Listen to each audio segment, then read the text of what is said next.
नमस्कार दोस्तों, 27 जनवरी 2021 के daily current affairs burning news discussion में आपका स्वागत है। आज की 4 इंपॉर्टेंट न्यूज़ है, 4 की 4 मैं आपके साथ डिस्कस करूंगा। जल्दी ये आज का लेक्चर खत्म हो जाएगा। पहली news, tractor rally turns violent as farmers enter capital. अच्छा, एक बार और बता दूं दोस्तों, जो लोग भी मेरे करंट अफेयर्स की सीरीज फॉलो कर रहे हैं उनके लिए मैंडेटरी है कि एडिटोरियल्स रोज देखें आप। बहुत सारे ऐसे लोग हैं जो सिर्फ करंट अफेयर्स देखते हैं, एडिटोरियल नहीं देखना चाहते हैं।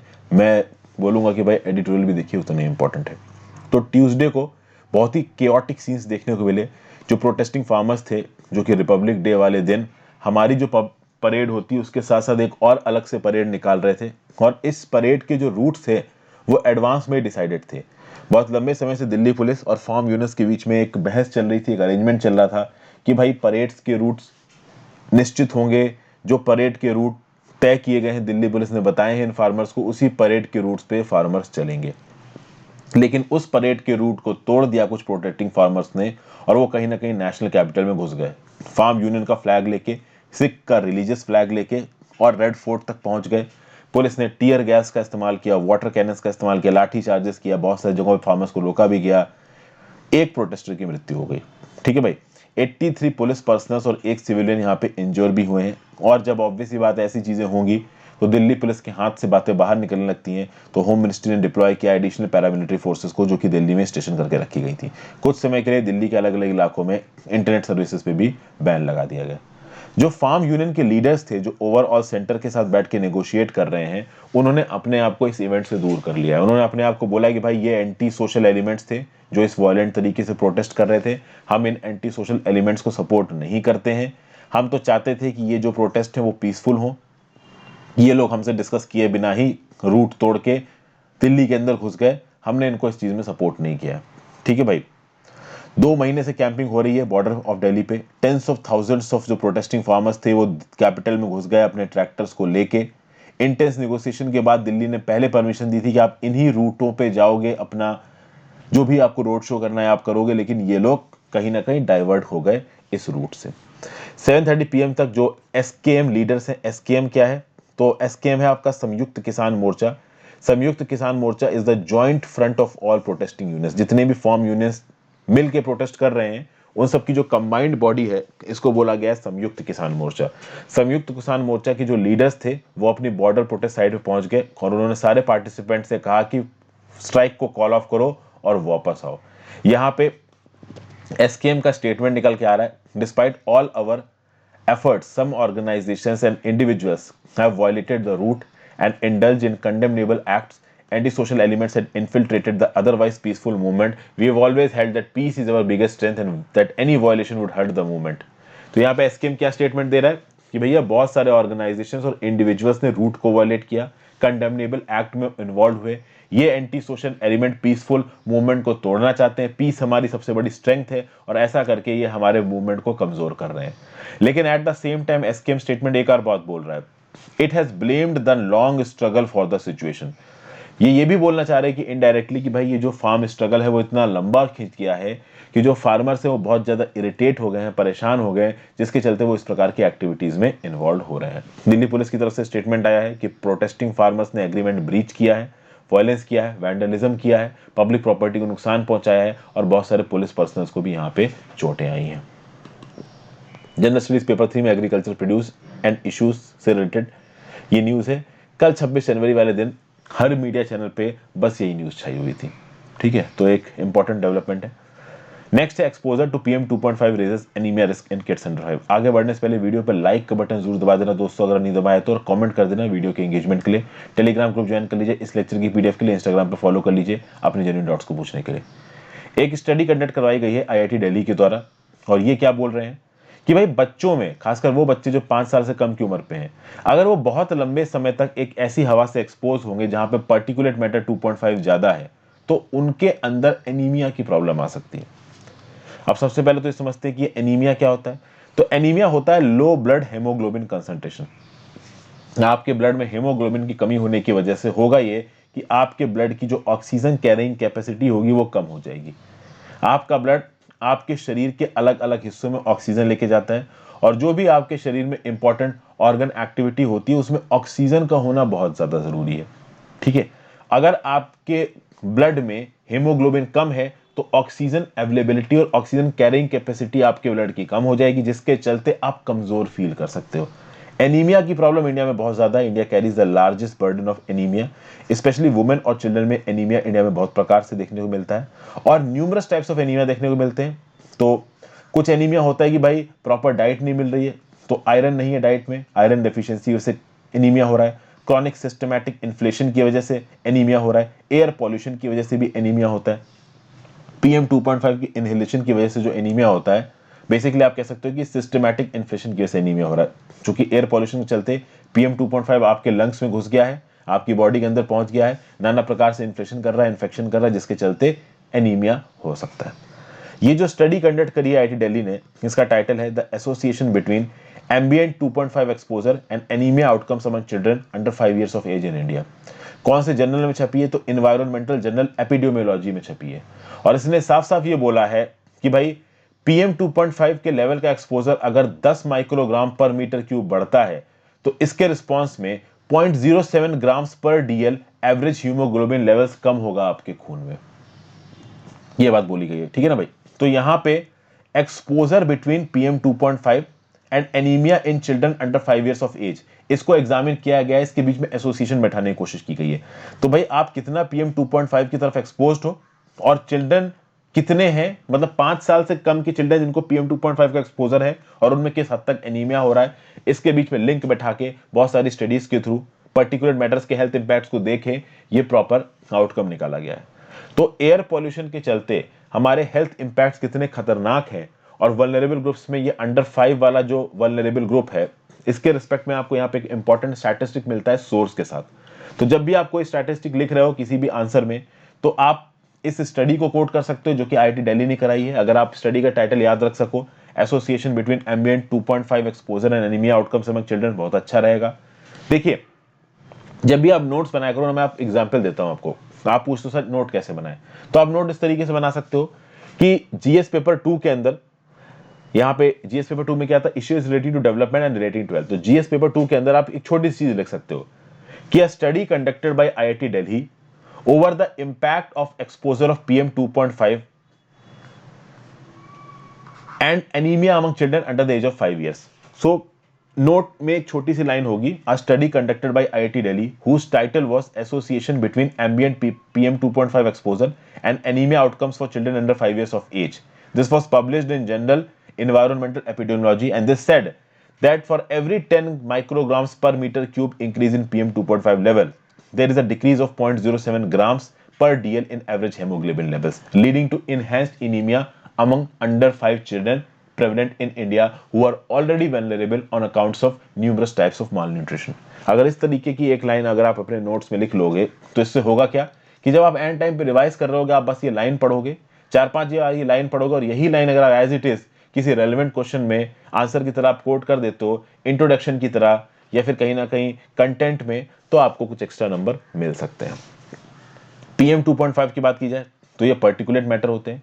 PM 2.5 ये टाइनी पार्टिकल्स हैं, ड्रॉपलेट्स हैं हवा में, जो कि 2.5 माइक्रॉन्स के होते हैं। माइक्रॉन क्या है? तो डिस्टेंस की एक यूनिट है, जैसे इंचेस डिस्टेंस की यूनिट होती है, मीटर्स होती है, माइल्स होती है, वैसे माइक्रॉन भी डिस्टेंस को मेजर करने की यूनिट होती है।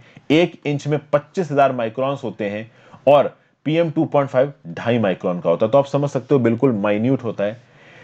ह्यूमन हेयर आपने देखा होगा, एक बाल, इंसान का बाल, अब इंसान का बाल कितना पतला होता है आप देख सकते हो, इंसान के बाल से भी 30 गुना ज्यादा छोटे होते हैं ये माइक्रॉन्स PM 2.5। आपके नाक से कब अंदर घुस के ये आपके लंग्स में पहुंच जाएंगे आपको पता भी नहीं चलेगा। इसीलिए एयर पॉल्यूशन इन PM 2.5 के पार्टिकल्स की वजह से और खतरनाक हो जाता है। फिर एक और न्यूज निकल के आ रही है इंटरनेशनल मॉनेटरी फंड की तरफ से। क्या बोला इसने? इंडिया ओनली की nation with double digit growth in financial year 2022। Basically ये 2022-2023 की बात हो रही है। अभी के लिए कौन सा फाइनेंशियल ईयर चल रहा है? तो भाई देखिए, अभी हम लोग हैं जनवरी 2020 में, तो अभी के लिए फाइनेंशियल जनवरी 2021 में, सॉरी, तो अभी के लिए फाइनेंशियल ईयर चल रहा है 2021। अगला फाइनेंशियल ईयर होगा 2021-2022, उसके अगला फाइनेंशियल होगा 2022-2023। ठीक है भाई। तो ये जो फिगर लिखे हैं ना, ये वाले, ये 2021-2022 के हैं और ये वाले जो फिगर लिखे हैं ये 2022 से 2023 के हैं। ओके, अब ये बोला गया है कि फाइनेंशियल ईयर 2022 में, यानी कि 2021 से 2022 वाला जो फाइनेंशियल ईयर है, यानी 1 अप्रैल 2021 से 31 मार्च 2022 वाला जो फाइनेंशियल ईयर है, इसमें जो इंडियन इकोनॉमी है ना, वो 11.5% से बढ़ेगी, ऐसा इंटरनेशनल मॉनेटरी फंड ने बोला है। और ये काफी बड़ा अनाउंसमेंट है, क्योंकि इससे पहले जो इंटरनेशनल मॉनेटरी फंड का अनाउंसमेंट आया था, उसने बोला था कि फाइनेंशियल ईयर 2021-2022 में इंडिया की इकोनॉमी 8.8% से बढ़ेगी, और अब इस चीज को रिवाइज करके 11.5% किया गया, जो कि एक बहुत बड़ी बात है। अगर आप यहां पे देखिए तो इंडिया की जो इकोनॉमी है 2021-2022 में ये 11.5% बढ़ेगी, और 2022-2023 में 6.8% बढ़ेगी। इसको अगर आप चाइना से कंपेयर करो तो चाइना 8.1% में बढ़ेगा 2021-2022 में, और 2022-2023 में 5.6% से बढ़ेगा। बाकी सब बहुत कम है इंडिया और चाइना से। कहीं ना कहीं आप देख सकते हो कि one of the fastest growing major economy के पायदान पे फिर से इंडिया आ जाएगा, ऐसा यहां पे इंटरनेशनल मॉनेटरी फंड बोल रहा है। बट इसमें एक प्रॉब्लम है। प्रॉब्लम यह है कि फिर से अगर कोरोना के केस इंडिया में फैलने लगे, फिर से अगर लॉकडाउन लगाना पड़ गया इंडिया में, तो ये सारे फिगर्स बेकार हो जाएंगे। ये सारे फिगर्स तो तब वैलिड हैं जब जिस रेट से अभी के लिए प्रोग्रेस चल रहा है, इकोनॉमिक डेवलपमेंट चल रहा है, अगर चलता रहेगा तो चीजें सही रहेंगी। चीजें गड़बड़ा गई तो प्रॉब्लम हो जाएगी। जनरल स्टडीज पेपर 3 में Indian economy and issues relating to planning, mobilisation of resources, growth, development, employment में पर्टिकुलर न्यूज आपको काम आएगी। नेक्स्ट न्यूज है new start strategic arms reduction treaty talks.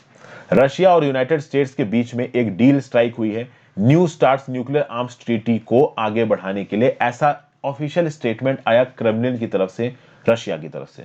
Okay, अब खास बात दोस्तों यहां पे ये है, देखिए ये स्टेटमेंट में बहुत सारे जियोपॉलिटिकल एंगल्स जुड़े हुए हैं। ये स्टेटमेंट मॉस्को ने निकाला। जब मॉस्को ने यह स्टेटमेंट पब्लिश किया कि रशिया और यूएस के प्रेसिडेंट्स के बीच में बात हुई है और हम लोग new start nuclear arms treaty को आगे एक्सटेंड करेंगे, 5 फरवरी को ये जो ट्रीटी एक्सपायर हो रही है इसको हम आगे एक्सटेंड करेंगे। जैसे ही क्रेमलिन की तरफ से अनाउंसमेंट आया तो व्हाइट हाउस से यूएसए में पूछा गया कि भाई आपने क्या ऐसी कोई हामी भरी है, तो व्हाइट हाउस ने इमीडिएटली तो कोई स्टेटमेंट इशू नहीं किया।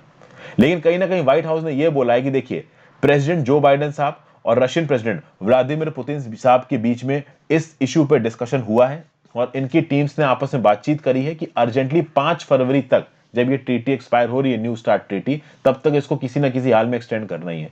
न्यू स्टार्ट ट्रीटी पे मैं ऑलरेडी वीडियो बना चुका हूं। न्यू स्टार्ट ट्रीटी, मेरे नाम हर्षित द्विवेदी के साथ यूट्यूब में सर्च मारिए, आपको वीडियो मिल जाएगी। और याद रखिएगा ये न्यू स्टार्ट ट्रीटी वाला जो टॉपिक है वो मैंने ओपन स्काईज ट्रीटी वाले वीडियो में डिस्कस किया है। तो उस वीडियो का थंबनेल में open skies treaty why USA and Russia are alleging violations, तो रशिया ने जो ओपन स्काईज ट्रीटी को छोड़ा था उसमें जो मैंने टॉपिक कवर किया था वहीं पे मैंने आपको न्यू स्टार्ट ट्रीटी के बारे में भी बताया है। तो आप सर्च मारेंगे तो आपको रेलेवेंट वीडियोस मिल जाएंगी। अब हर वीडियो का थंबनेल मैं यहाँ पे लगा नहीं सकता हूँ, मेरे पास वैसे टाइम बहुत कम होता है, बहुत सारी वीडियोस बनानी होती है, इसलिए मैं कभी कभी वर्बली भी आपको बता देता हूँ कि आप जाके ये वाली वीडियो देख लो। फिर आगे बात करते हैं। 2010 में साइन हुई है न्यू स्टार्ट ट्रीटी, जिसको स्ट्रेटेजिक आर्म्स रिडक्शन ट्रीटी बोला जाता है। It is a global arms control treaty. ये बोलता है कि स्ट्रेटेजिक न्यूक्लियर वॉरहेड्स जो कि यूनाइटेड स्टेट्स और रशिया ने डिप्लॉय कर रखे हैं, ये मैक्सिमम अपने पास 150 रख सकते हैं, यानी एक्टिव न्यूक्लियर वेपन्स ये लोग मैक्सिमम अपने पास 1550 रख सकते हैं। हालांकि यूएसए ने समय समय पर रशिया के ऊपर इल्जाम लगाया है कि रशिया इससे ज्यादा वेपन्स को मेंटेन कर रहा है। मॉस्को और वॉशिंगटन के अंदर डोनाल्ड ट्रंप के अंदर जब यूएस था, डोनाल्ड ट्रंप की प्रेसिडेंसी में डोनाल्ड ट्रंप ने बोला था कि वो इस न्यू स्टार्ट ट्रीटी को आगे एक्सटेंड नहीं करेंगे।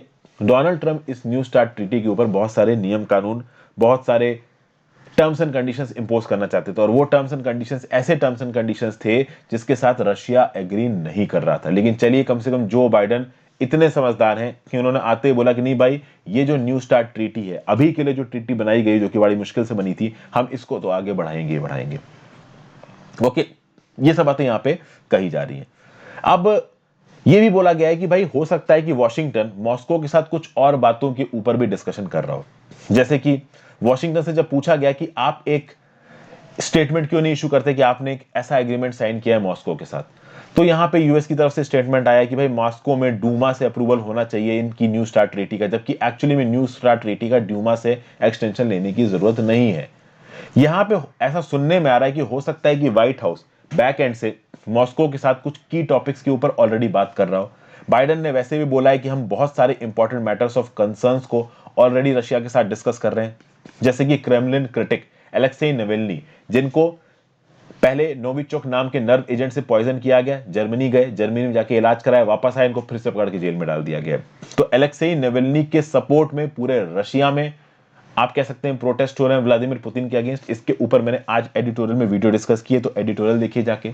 फिर यूएसए ने रशिया के ऊपर यह भी इल्जाम लगाया है कि रशिया ने यूएसए की tech company solar wind corps के सर्वर्स को हैक किया और उसके थ्रू वो यूएस फेडरल गवर्नमेंट के नेटवर्क्स और सर्वर्स को हैक करना चाहते हैं। ऐसा सुनने में आया कि रशिया तालिबान लिंक मिलिटेंट्स को सपोर्ट दे रहा है ताकि अफगानिस्तान की जो कॉलिशन फोर्सेज हैं जिसमें यूएस के जवान भी लड़ रहे हैं, ठीक है, उनको टारगेट कर सकें तालिबान के मिलिटेंट्स। तो इन सारे इश्यूज को लेके बैक एंड में बाइडेन मॉस्को के साथ फुल फ्लेश्ड मोड ऑफ बातचीत कर रहे होंगे। मॉस्को ने यहां पे इतनी जल्दी अनाउंसमेंट क्यों किया है? मॉस्को ने यहां पे इतनी जल्दी अनाउंसमेंट इसलिए किया है क्योंकि मॉस्को रशिया की जो इंटरनेशनल स्टैंडिंग है ना, वो यहां पे थोड़ी नीचे जाते नजर आ रही है। एक्चुअली में हो ये रहा है कि व्लादिमीर पुतिन को एक टोटलिटेरियन राजा माना जाता है। वैसे तो नाम की डेमोक्रेसी है, बट कहीं ना कहीं ऐसा बोला जाता है कि व्लादिमीर पुतिन अपनी प्रेसिडेंसी छोड़ने को तैयार नहीं हो रहे हैं। लोग नहीं चाहते हैं कि वो प्रेसिडेंसी छोड़े, मतलब लोग चाहते हैं कि वो प्रेसिडेंसी छोड़े, बट वो तो ताकत में बैठे हैं, हट ही नहीं रहे हैं। दूसरी बात भाई कि ओवरऑल रशिया की जो इमेज है दुनिया भर में वो खराब है। इस इमेज को सुधारने के लिए हो सकता है कि रशिया ने इसको बिल्कुल ही जल्दी पब्लिक कर दिया हो कि भाई बाइडेन से बात हो गई और न्यू स्टार्ट ट्रीटी एक्सटेंड कर दी गई। उसके थ्रू हो सकता है रशिया दुनिया को सिग्नल भेजने की कोशिश कर रहा हो कि यूएसए देखिए हमारे साथ कोऑर्डिनेट हो रहा है, हम फॉरेन पॉलिसी फील्ड में देखिए क्या क्या अच्छा कर रहे हैं। होता ना कि ग्लोबल अच्छी इमेज बनानी होती है, तो शायद ये इमेज रशिया बनाने की कोशिश कर रहा हो ये अनाउंसमेंट करके कि न्यू स्टार्ट ट्रीटी को एक्सटेंड कर दिया गया है। बट ऑफिशियल अनाउंसमेंट अभी यूएसए की तरफ से नहीं आया। हालांकि ये बोला है व्हाइट हाउस ने कि भाई बाइडेन और इनकी व्लादिमीर पुतिन की बात जरूर हुई है। तो ये सब बातें यहाँ पे बोली गई हैं। ओके, जनरल स्टडीज पेपर 2 में इंटरनेशनल रिलेशंस के अंदर ये चीज आपको काम आएगी। जनरल स्टडीज पेपर 1 में भी current events of national and international importance में चीज आपको काम आएगी। आगे बढ़ने से पहले वीडियो पे लाइक जरूर कर देना और कमेंट जरूर कर देना एंगेजमेंट के लिए। Good bye.